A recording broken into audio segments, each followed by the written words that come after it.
qu'on attend, nous, des ingénieurs et des chargés d'études qu'on recrute, c'est d'être intéressés et de considérer que ces domaines-là, du droit, de l'environnement, du droit relatif à l'eau et le droit de la commande publique, ça fait partie de leur sphère dans laquelle la compétence doit être acquise.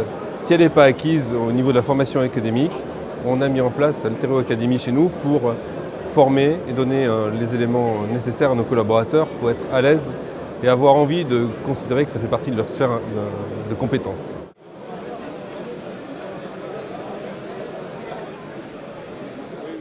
Nous, on incite les écoles d'ingénieurs et les universités à travers la filière française de l'eau et le comité stratégique de la filière de l'eau à intégrer ces cursus dans les formations. Et j'invite vraiment les jeunes ingénieurs à aller aussi dans cette direction-là, en choisissant les quelques écoles qui mettent l'accent là-dessus. Pour nous, c'est des gens beaucoup plus employables immédiatement et qui peuvent évidemment avoir des projets de carrière plus rapides.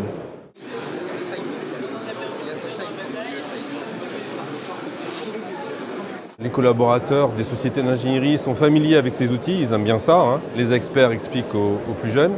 Quand il s'agit des clients ou des maîtres d'ouvrage, qui sont pour nous effectivement des clients, on a besoin de les faire évoluer un tout petit peu pour aller au-delà du simple recueil des données, puisque la numérisation des réseaux d'eau n'a de sens que si ça sert à améliorer beaucoup de choses en aval, si on exploite mieux les données. Donc on les apprend, on les amène à se former sur l'utilisation de petits capteurs, terminaux portables, sur lesquels les défaillances par exemple sont enregistrées, pour être capable de faire du big data par derrière et de l'intelligence artificielle.